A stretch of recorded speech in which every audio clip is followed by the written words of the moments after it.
I'll show you in the quick and easy way how you can delete all of your Facebook posts at once. So from Facebook web here, you want to go to your profile section here and you want to click on the gear icon here. On the gear icon, you want to go to activity log. On activity log, just refresh it real quick just so you make sure everything is loaded. Now on your Facebook activity, click on this. Now on your Facebook activity, go to posts.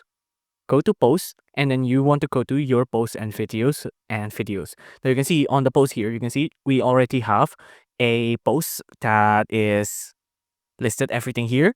Now you want to go to your post photos and videos.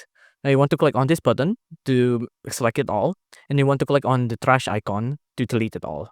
Click on this, and then that's it. All of your posts are gonna be deleted, but you can see it may take some time to process all of your changes.